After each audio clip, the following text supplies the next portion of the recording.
Hello everyone, welcome to Better Minds. मेरा नाम है शुभम और आज की इस वीडियो में हम बात करने जा रहे हैं जीआई टैग के बारे में, यानी कि ज्योग्राफिकल इंडिकेशन टैग के बारे में। अब देखिए, सबसे पहले यहाँ पे देखते हैं कि ये न्यूज़ में एक्चुअली यहाँ पे जो चीज़ थी वो यहाँ पे थी क्या। अभी रिसेंटली क्या हुआ है, जो चेक हाउ जो राइस है यहाँ पे, जो मणिपुर के, जिसको कि हम ब्लैक राइस के नाम से ज़्यादातर यहाँ पे जानते हैं, क्योंकि रीजनल जो लैंग्वेज है उनकी वहाँ पे तो उनको चेक हाउ कहते हैं, लेकिन वैसे नॉर्मली हम इनको यहाँ पे ब्लैक राइस के नाम से जानते हैं। तो ये जो है ब्लैक राइस जो है मणिपुर के, उनको यहाँ पे जीआई टैग मिल चुका है। दूसरी चीज, जो गोरखपुर है हमारा उत्तर प्रदेश में, वहाँ का जो टेराकोटा है उसको भी यहाँ पे क्या है, यहाँ पे जीआई टैग मिला है। टेराकोटा देखिए सिंपली क्या होता है, जो लाल मिट्टी जो रहती है उससे बनाए हुए हमारे कई सारे, कह सकते हो आप, खिलौने रहते हैं और उससे कई सारे बर्तन वगैरह बनाए जाते हैं। तो ये जितनी भी ये चीज़ें आती है उनको हम टेराकोटा कहते हैं। तो यहाँ पे ये जो दोनों चीजें, इनको रिसेंटली क्या हुआ है, यहाँ पे जीआई टैग मिला है। अब देखिए, ऐसा नहीं है कि यहाँ पे सिर्फ इन दोनों ही चीज को अभी तक जीआई टैग मिला है। यहाँ पे बहुत सारी हमारी ऐसी चीजें जिनको कि पिछले कुछ टाइम में जो है वो ज्योग्राफिकल इंडिकेशन जो टैग है वो यहाँ पे मिल चुका है।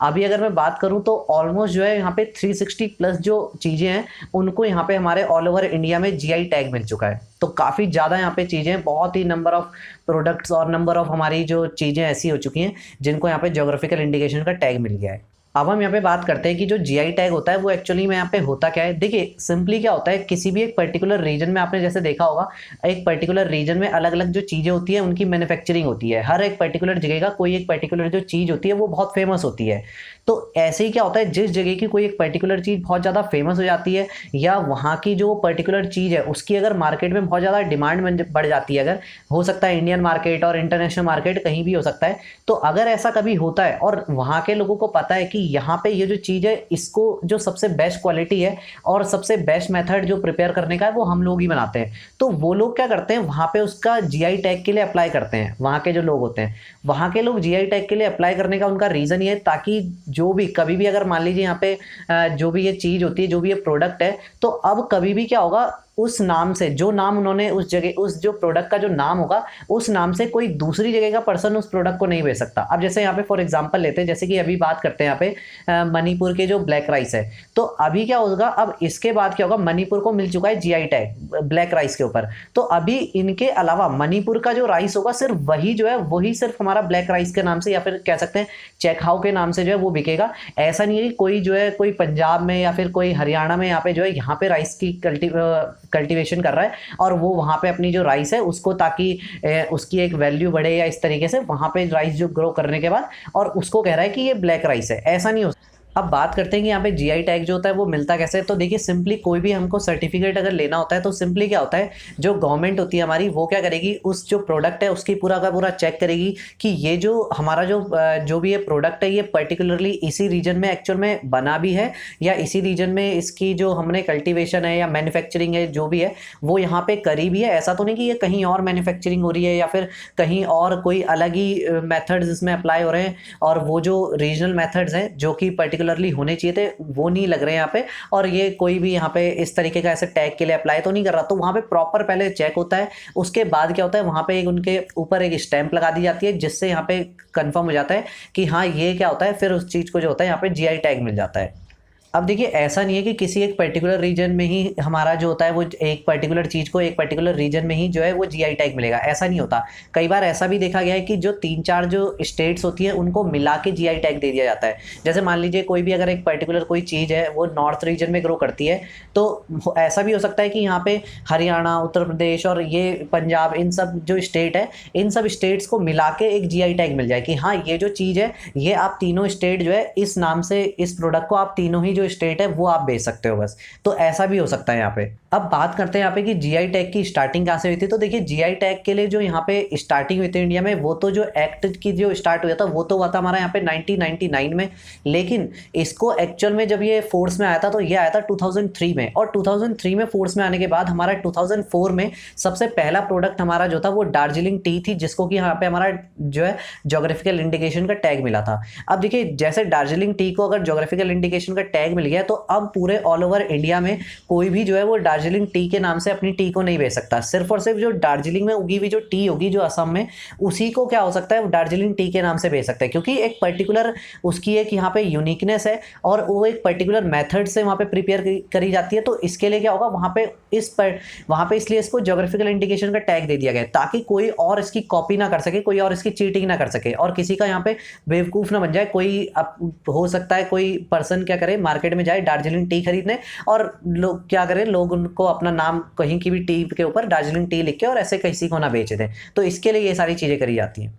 अब बात आती है कि इस ज्योग्राफिकल इंडिकेशन टैग के लिए हमको अप्लाई कहाँ पे करना पड़ेगा। तो देखिए सिंपली यहाँ पे क्या होता है, ज्योग्राफिकल इंडिकेशन रजिस्ट्री हमारी एक यहाँ पे ब्रांच है, वहाँ पे जो कि यहाँ पे चेन्नई में लोकेटेड है, वहाँ पे हमको क्या करना पड़ता है, ज्योग्राफिकल इंडिकेशन टैग के लिए किसी भी पर्टिकुलर अपने प्रोडक्ट के लिए, हो सकता है वो कोई एग्रीकल्चर प्रोडक्ट हो, ये भी हो सकता है कि वो मैन्युफैक्चर्ड कोई प्रोडक्ट हो, और देखा गया है कई सारी चीज़ें तो यहाँ पे वाइन वगैरह जो होती है उनमें भी क्या होता है, यहाँ पे ज्योग्राफिकल इंडिकेशन का जो टैग है वो यहाँ पे दिया जाता है।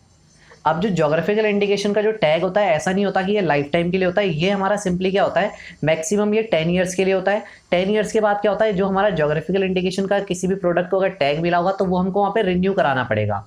अब कई सारी बार क्या होता है, एक पर्टिकुलर प्रोडक्ट के ऊपर कई बार ऐसा भी देखा गया कि 2 या 2 से ज़्यादा स्टेट जो होते हैं वो क्लेम करते हैं कि इसका ज्योग्राफिकल इंडिकेशन जो टैग है ये तो हमें मिलना चाहिए। तो उसके बाद क्या होता है, काफ़ी सारे यहाँ पे डिस्प्यूट्स भी राइज हो जाते हैं, और डिस्प्यूट राइज होने के बाद फिर जो केस है वो अगेन यहाँ पे जो कोर्ट्स होती हैं उनमें जाता है, फिर जाके जो फाइनल जो कोर्ट्स का जो डिसीजन आता है, और कोर्ट्स का जो डिसीजन आता है वो आता है अकॉर्डिंग 1999 जो हमारा एक्ट बना था उसके अकॉर्डिंग। काफ़ी बड़े यहाँ पे बहुत सारे नॉर्म्स है, उसके अकॉर्डिंग फिर यहाँ पे क्या होता है, जो कार्रवाई होती है इस चीज़ के ऊपर वो करी जाती है, और जिस भी स्टेट को यहाँ पे जो भी केस जीतता है उसको यहाँ पे ज्योग्राफिकल इंडिकेशन का जो टैग है वो उस प्रोडक्ट का, पर्टिकुलर प्रोडक्ट का वहाँ पे मिल जाता है। अब बात आती है कि यहाँ पे हमारे इसके ज्योग्राफिकल इंडिकेशन के जो टैग है ये ऐसा इतना देना जरूरी क्यों और इसके क्या क्या फ़ायदे हैं। तो सबसे पहला फ़ायदा तो यहाँ पे क्या होता है, जो हमारा एक्सपोर्ट होता है वो यहाँ पे बहुत ज़्यादा बूस्ट होता है, क्योंकि देखिए एक पर्टिकुलर रीजन में अगर मेरे को पता चल गया कि इस पर्टिकुलर नाम से तो अगर कोई भी चीज़ आएगी तो वो ऑथेंटिक है, बिल्कुल इस जगह की ही वो होगी, वहाँ पर कोई बेवकूफ़ बनने का कोई वो नहीं, खतरा नहीं रहेगा। तो क्या होगा, उसकी जो एक्सपोर्ट है वो बहुत ज़्यादा बढ़ जाएगी, लोग बहुत ही ईजिली डिमांड कर पाएंगे और लोग ऑथेंटिसिटी जो है वो यहाँ पे प्रोडक्ट की बढ़ जाएगी। दूसरी चीज़ क्या होगा, टूरिज्म बहुत ज़्यादा बढ़ेगा। मान लीजिए अगर आप किसी एक पर्टिकुलर रीजन में जा रखे हैं, आपको पता है कि यहाँ पे आसपास जो है ये एक पर्टिकुलर एरिया है जिस जगह की ये पर्टिकुलर चीज़ बहुत फेमस है, तो आप क्या करेंगे, उस जगह को विजिट कर सकते हैं अगर आप आसपास उसके कहीं भी जा रखे हैं तो यहाँ पे कहीं ना कहीं क्या होगा। और दूसरी एक और चीज़, नॉर्मल लोग तो जाएंगे घूमने, और बहुत सारी जो रिसर्च होगी उस चीज़ के ऊपर, क्योंकि देखिए कोई भी एक फेमस चीज़ होती है उसके ऊपर बहुत सारी फिर उसके बाद रिसर्च भी करते हैं लोग। तो जो भी ये ज्योग्राफिकल इंडिकेशन जो हमारी ब्रांच है इसके जो बहुत सारे लोग होंगे वो रिसर्च के लिए जाएंगे, और बहुत सारे जो लोग हैं बाहर वेरियस कंट्रीज से भी उस पर्टिकुलर प्रोडक्ट अगर वो बहुत ज़्यादा फेमस हो जाता है तो उसकी रिसर्च के लिए उस जगह पे विजिट करते हैं। तो यहाँ पे टूरिज्म का बहुत ज़्यादा फायदा होता है हमारा। थर्ड हमारी चीज़ आती है कि यहाँ पे एक लीगल प्रोटेक्शन प्रोवाइड होती है, कि यहाँ पे क्या होगा, नॉर्मली कोई भी अगर जो दूसरा पर्सन है वो सेम टू सेम हमारी क्वालिटी वाली जो चीज़ है उसको नहीं बेच सकता अपने हमारे वाले जो नाम है उससे, वो अपने किसी और प्रोडक्ट को अपने किसी और नाम से बेचे। लेकिन कई बार क्या होता है, ऐसा देखा जाता है कि कोई एक ब्रांड जो बहुत ज़्यादा फेमस हो जाती है, लोग क्या करते हैं फिर अपनी जो ब्रांड होती है उसका नाम स्विच करके वो रख लेते हैं, या फिर उसी के आसपास का कुछ रख लेते हैं, ताकि क्या हो, एक कन्फ्यूजन क्रिएट हो जाए और लोग क्या करें, वो जो ऑथेंटिक जो प्रोडक्ट था उसको खरीदने के चक्कर में जो बाकी जो दूसरा प्रोडक्ट है वो भी वहाँ पे बिकने लगे। तो इससे सबसे पहले तो ये लीगल प्रोटेक्शन होती है, जो उस पर्टिकुलर रीजन के लोग हैं उनका जो वो पर्टिकुलर प्रोडक्ट था उसकी। अब फोर्थ यहाँ पे जो हमारा पॉइंट आता है वो यहाँ पे आता है कि यहाँ पे जो फेक जो प्रोडक्ट होंगे वो यहाँ पे स्टॉप हो जाएंगे, कोई ऐसे फालतू सामान नहीं बेच पाएगा। तो ये ऑलमोस्ट थर्ड और फोर्थ पॉइंट बिल्कुल सिमिलर ही एक तरीके से कह सकते हैं आप। अब बात आती है कि अगर इन केस अगर ज्योग्राफिकल इंडिकेशन का टैग मिलने के बाद भी कोई पर्सन क्या करता है, यहाँ पे अपना जो प्रोडक्ट है उसको ऐसी मार्केट में अगर बेचता है, मान लीजिए दार्जिलिंग टी का जैसे मैंने एक एग्जांपल लिया था, अगर अभी भी कोई पर्टिकुलर पर्सन किसी और रीजन में यहाँ पे जो टी है उसको ग्रो कर रहा है और कह रहा है उसको अपने दार्जिलिंग टी नाम देके और उसको बेच रहा है, तो देखिए यहाँ पे क्या होता है, अप टू 3 ईयर्स तक की यहाँ पे जेल हो सकती है उस पर्सन को अगर पता लग जाता है हमको तो। और उसके बाद क्या हो सकता है, यहाँ पे 2 लाख तक का जो उसके ऊपर जुर्माना है वो यहाँ पे उसको भरना पड़ सकता है। तो इसके ऊपर सीरियस एक्शन जो होते हैं वो भी लिए जाते हैं अगर कोई इन जो नॉर्म्स है इनको अगर ब्रेक करता है तो। So this is the end of this video. I hope कि आपको यहाँ पे काफ़ी कुछ जानने को मिला होगा। अगर आपका इस वीडियो से रिलेटेड कोई भी डाउट या फिर हमारे चैनल से रिलेटेड कोई भी सजेशन है तो आप उसको कमेंट सेक्शन में जरूर लिखेगा। मैं आपके डाउट्स का रिप्लाई और आपके सजेशन को इंप्लीमेंट करने की अपनी नेक्स्ट वीडियो में पूरी कोशिश करूंगा। तो चलिए मिलते हैं फिर नेक्स्ट वीडियो में। मेरा नाम है Shubham and thanks for watching.